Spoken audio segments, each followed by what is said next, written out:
When I fired up Waxworks not long ago, which is a horror game released in 1992 by Horrorsoft, I ran into something I didn't really expect.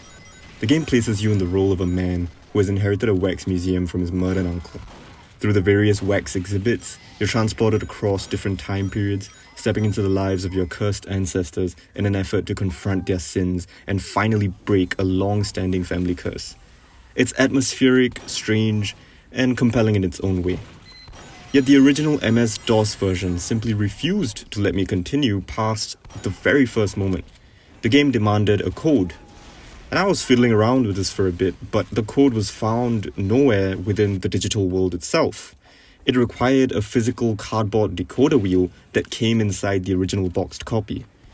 I remember sitting there at my desk, trying to find this physical code wheel online, because obviously I didn't have it with me in 2026. And luckily I stumbled upon a website which had a simulator of the code itself. So I finally got the right numbers and could proceed with the game. Now this was quite jarring at first, but it sent me down a path of remembering how normal it once was.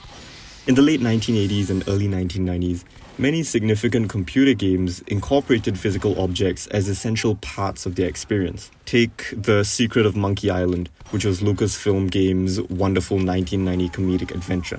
Before you could even begin with the story, you had to consult a dial-a-pirate wheel with rotating faces, occupations, and dates. Or consider Elite, which was a 1984 space trading simulation. It came with something called a lens lock, which was a small plastic prism that you had to hold up to your CRT monitor just to read the distorted copy protection code on screen. Adventure game manuals were full of vital information. There were detailed spell recipes and ingredients in King's Quest III, there were lookup tables in Leisure Suit Larry, and in Waxworks itself, an actual printed letter from your uncle that you're expected to read in real life before continuing. These supplementary materials were so common that the industry even gave them a name, Feelies. They turned a simple box of discs into something richer. The game wasn't complete without the physical items that came with it. When I think back on why developers did this, the reasons are clear. Floppy disks were cheap and extremely easy to copy. Storage space was measured in kilobytes instead of the gigabytes that we have today. And piracy posed a rampant and serious threat to small developers and publishers. So they had to find creative ways to protect their work by moving important pieces into the physical world. But the unintended result was more meaningful to me, at least. When I pulled that letter out of the Waxworks box, or rather the PDF that I pulled online, and I read it carefully before returning to my computer, the small ritual was powerful. It pulled me deeper into the game's dark, mysterious atmosphere instead of breaking my focus. It made me feel like this was a magical other world that I was actually transporting myself into because it grounded the experience in a physical context. And it reminded me of when I was a kid playing GTA San Andreas. I would spread the large paper map across my desk and trace routes with my finger, and these physical objects never dragged my mind toward current events or real-world controversies, but they instead anchored me more completely inside this fictional world. The slight inconvenience, the need to step away from the screen for a moment and then return with new knowledge, it strengthened my sense of immersion and personal investment in this experience. Modern games approach this very differently. When I was playing Marvel's Spider-Man 2, the entire package is impressively sleek and self-contained.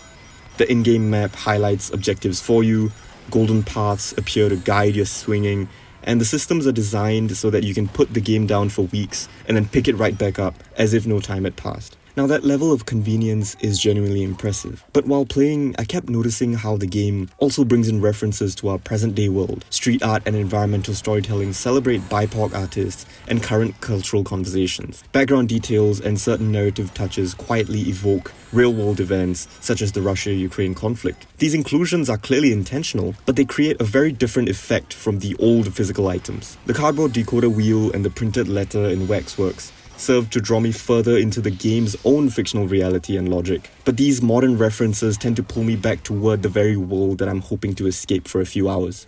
The older Physicality asked me to participate actively in extending the game's world on its own terms. It rewarded patience and created a deeper sense of escapism. The newer approach, for all its technical sophistication, sometimes injects fragments of ongoing social and political discussions directly into the fantasy. One moment you're swinging through a heightened, heroic version of New York City, and then the next something on a wall or in the environment reminds you of the debates and conflicts that already fill the news and social media. I find myself wondering about the priorities at play. Developers in the past had limited technical options and had to distribute parts of their games into the physical realms, but that limitation was what resulted in the stronger immersion in the first place. Today's games, despite having more power, more storage, more creative freedom, frequently choose to build bridges to the contemporary reality instead. Why does this particular kind of real-world connection receive such emphasis, while the quieter, more introspective physical connections that once enhanced escapism have largely been left behind? Waxworks feels clumsy, dated, and limited by today's standards. There's no pretending otherwise, but it trusted that its players would take the time to interact with its physical pieces, that we had the patience to engage with a cardboard wheel or a printed letter, and that we would carry this understanding back into the digital world that they've created.